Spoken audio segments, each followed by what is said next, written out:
বলছি যে সাহাবাদের জিন্দেগি দেখো, সাহাবিয়াদের জিন্দেগি দেখো। বাড়িতে কাপড় ছিল না, একটাই শুধু কাপড় ছিল, কিন্তু তারা হ্যাপি ছিল, তারা আনন্দিত ছিল। একজন সাহাবী এমন সাহাবী ছিল, প্রত্যেক দিন নবী করিম সাল্লাল্লাহু আলাইহি ওয়াসাল্লামের পিছনে নামাজ পড়ে, আর সালাম যখনই ফিরিয়ে দেয় ও সাহাবী আর দেরি করে না, সাথে সাথে সে উঠে চলে আসে। বাকি সাহাবীরা নবী করিম সাল্লাল্লাহু আলাইহি ওয়াসাল্লামকে বলছেন যে ইয়া রাসূলুল্লাহ, অমুক সাহাবী সে তো আপনার পিছনে নামাজ পড়ে ঠিক, সালাম ফেরার সাথে সাথে ও তো দোয়াটুকু পর্যন্ত করে না, ও তো চলেই যায়, ও তো চলে যায়, আপনার মজলিসেই বসে না। নবী করিম সাল্লাল্লাহু আলাইহি ওয়াসাল্লাম ও সাহাবীর বাড়িতে গিয়েছেন, ও সাহাবীর বাড়িতে গিয়েছেন।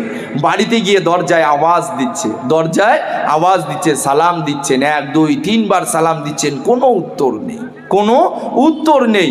আল্লাহ নবী সাল্লাল্লাহু আলাইহি ওয়াসাল্লাম শিখিয়ে দিয়েছেন আনেওয়ালা উম্মতকে, যদি তোমরা কারো বাড়িতে যাও সর্বপ্রথম কাজ তোমাদের কি? সর্বপ্রথম কাজ কি? সালাম দিতে হবে।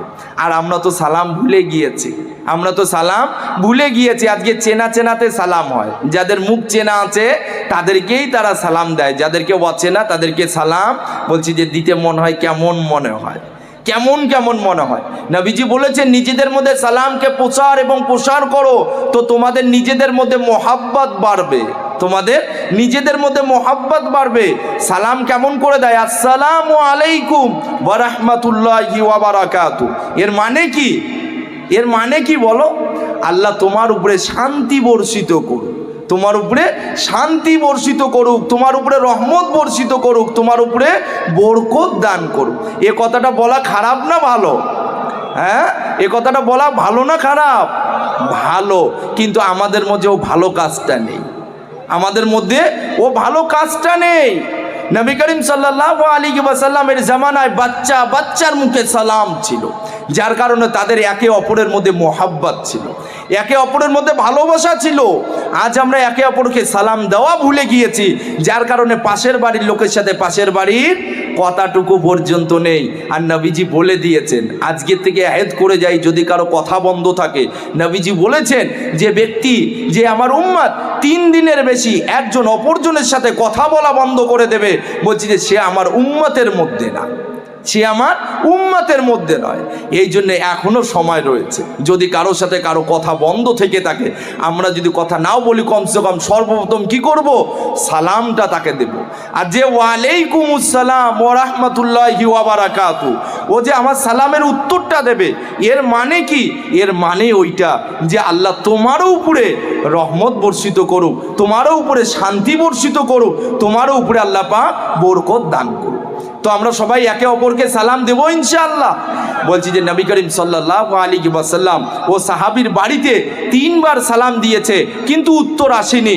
বলছি যে তখন নবীজি চলে যাচ্ছে, নবীজি শিখিয়ে দিয়েছেন, যখন তুমি কারো বাড়িতে যাবে সর্বপ্রথম সালাম দাও, 1 বার 2 বার 3 বার সালাম দেওয়ার পরে যদি বাড়ির থেকে কোনো উত্তর না আসে, তুমি সে বাড়ির থেকে চলে যাও। তার মানে তুমি মনে মনে ভেবে নাও তারা বাড়িতে নেই, নবীজি ওই ভেবে চলে যাচ্ছে। এবার এইদিকে সাহাবী কি করছিল? বলছে এই সাহাবী তখন গর্তের ভিতর থেকে তেনার বিবি নামাজ পড়ার পরে তাকে কাপড় খুলে দেয়, আর সে সাহাবী কাপড় পরে বাড়ির থেকে বার হয়ে নবীজির পিছন পিছন যাওয়া শুরু করে দেয়। একটু জোরে জোরে কদম ফেলে, নবীকে পিছন থেকে ডাকাটা এটা অসম্মানীয় জিনিস, যার কারণে একটু জোরে জোরে কদম ফেলে আর গলা হেসার দেয়। বলছি যে যখন নবীজি পিছন দিকে তাকিয়ে দেখছেন, তখন নবীজির সালামের উত্তর দিচ্ছেন ওয়া আলাইকুম আসসালাম ওয়া রাহমাতুল্লাহি ওয়া বারাকাতুহু। নবীজি তখন শান্ত মাথায় জিজ্ঞাসা করছেন, আমার সাহাবী, আমি তোমার বাড়িতে গিয়েছিলাম, তুমি আমার সালামের উত্তর দিলে না যে? তুমি আমার সালামের উত্তর দিলে না যে? আমি তোমার বাড়িতে গিয়েছিলাম, এই জন্য আমার বাকি সাহাবীরা বলছিল যে তুমি আমার পিছনে নামাজ পড়ো, আর নামাজের সালাম ফেরার সাথে সাথে তুমি বলছে মসজিদ থেকে বার হয়ে চলে আসো। এমন কি এমন জরুরত পড়ে তোমার, কি এমন দরকার তোমার, তুমি যে চলে আসো? তখন ও সাহাবী বলছেন, ইয়া রাসূলুল্লাহ, ইয়া হাবিবাল্লাহ, আমি আমার দুঃখের কথা আপনাকে কি শোনাবো ইয়া রাসূলুল্লাহ। আমার বাড়িতে শুধু একটাই পরনের কাপড় রয়েছে, আমি সেই কাপড়টুকু পরে আপনার পিছনে গিয়ে নামাজ পড়ি, আর ওই নামাজ পড়ার সালাম ফিরানোর সাথে সাথে ইয়া রাসূলুল্লাহ সেই কাপড়টা তাড়াতাড়ি করে পরে এসে আমার বিবিকে আমি খুলে দেই, আমার বিবি ওই কাপড়ে নামাজ পড়ে, আর আমি তখন একটা গর্তের ভিতরে ঢুকে থাকি। নবী করিম সাল্লাল্লাহু আলাইহি ওয়াসাল্লাম শোনার পরে চোখ থেকে ঝরঝর করে পানি ছেড়ে দিয়েছেন যে মানে সাহাবী তুমি এত কষ্ট করো, এত কষ্ট করো। আজ আমাদের বাড়িতে আলমারি ভর্তি কাপড়, আমাদের বাড়িতে আলমারি ভর্তি কাপড়, কিন্তু নামাজের কোনো এহতেমাম আমাদের কাছে নেই।